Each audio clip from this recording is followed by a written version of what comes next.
On this episode of the Leadership Hustle, we're going to talk about ways that you can prevent some major conflict when you have partners. Hello, and welcome to the Leadership Hustle for executives whose companies are growing fast and need leaders who are ready. Welcome back to this episode of the Leadership Hustle. I'm Andrea Fredrickson. I'm Michelle Hill. And today's topic is about partnerships. So, and let's clear business partnerships. Business partnerships. We are not going into the relationships of that type. That's just want to make sure. Not my. Yeah. Not mine. That's really funny. Yes. So business partners going into a partnership with going into a business, having partners in a business. Yeah. So partnerships, often I hear people talk about you should never have a business partner. And yet there's a lot of us that have business partners, whether we're related or not, right? Oh, yeah.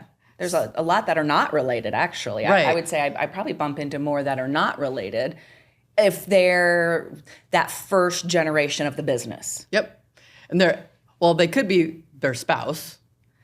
Sometimes, and people don't always recognize, that's your partner. Yeah, and they don't really, I bump into someone referring to their spouse as their partner, even though they really kind of are, but right. They don't normally claim it. But there are a lot of partnerships that there's a lot of drama or there's a lot of disagreement. And so we thought today we would talk about what can we do to prevent a lot of that drama or that unexpected emotion that comes with running a business with someone else. Yeah.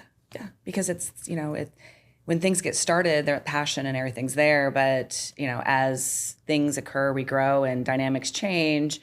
There's sometimes unexpected things come up. And how do we, when emotions are not high, how do we work through those things, right? So tell us a little bit. I know, you spend a lot of time with family businesses specifically. And so we're not talking specific family. Yes, a partner could be, but there's a far more, I feel like there's a lot of partners that are not family members. And so it really doesn't matter either way. But tell me what, when working with businesses, with the partners, what is sometimes the biggest challenges that they're bumping into? Oh, yeah.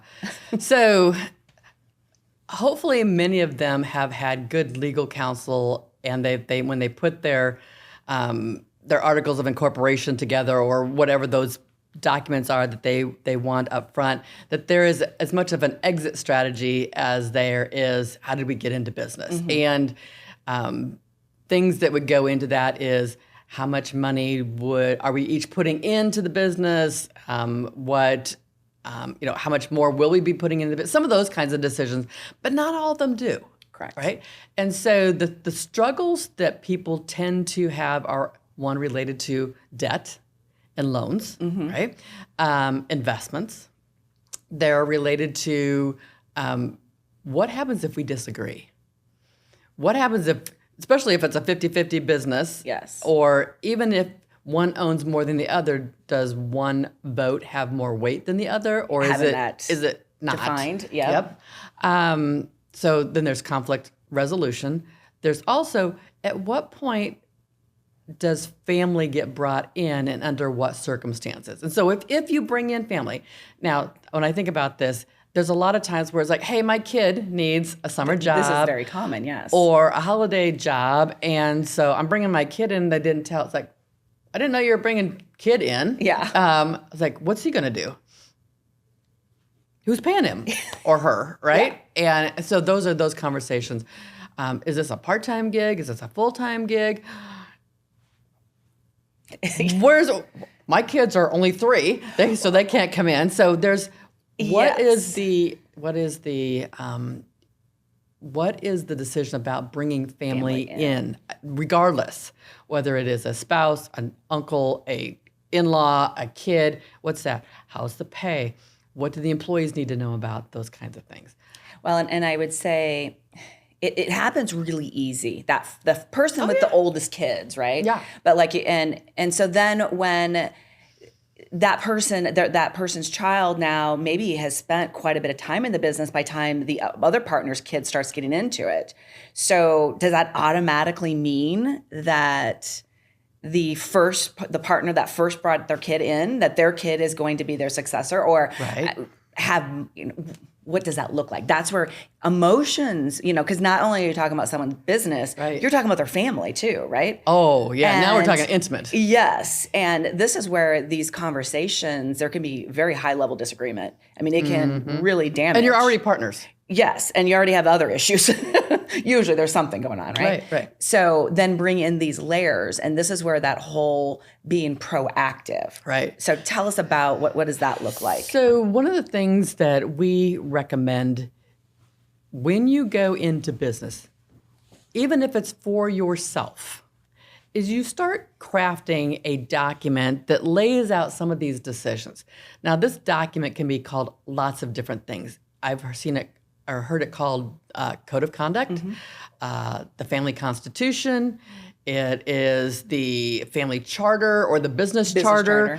These are the documents that say, here are the things that might cause some tension in the future. So right now, before we have a lot of emotion, or before it becomes personal, we're going to make some decisions. What is it's where we're allowed to use more logic, Yes. right? I Yes. mean, our thoughts and decisions are always going to be influenced by feelings, but it's where our feelings, it's that they're not where could be. Right. In the moment. So doing that up front where we can have some very good logical conversations and then we agree that we're following it. Right. So even if you're in business for yourself, you may want to have a conversation with your significant other or your spouse. They may or may not be your partner, but the point is you're going to go through and create this document where we're looking at what are the expectations if families come in. Let's just start with that one because that's a common one that just kind of just a very common slides in one. there, right? Yeah, it just happens overnight, and 3 years later, you're like, oh, where the hell did this happen? There's, how much time does a person need to work outside the business? Do they need to have some formal education before they come into the business full time? Do they need to gather experience from some other industry or something else to bring back? And what's the succession plan, or what could be the succession plan, or what is going to happen? There is the process of right now you don't have to worry about if you disagree because you're disagreeing with your angel devil on each shoulder, right? So you're having that conversation. So you leave a space for that. You might look at how much debt are we going to go into? We might look at what's the image of our business and what do we want to make sure that our reputation of ourselves and our business, what are the behaviors that need to come along with that? We also need to talk about what kinds of things are we going to do for compensation? Are we going to do regular salaries? Are we going to do market value? So you're going to create all of those kinds of things. If you're beyond that, now you've got partners, I would recommend you start there, but you might need to bring in a third party because you might already be emotionally attached to something because maybe you have a 14 or 15-year-old.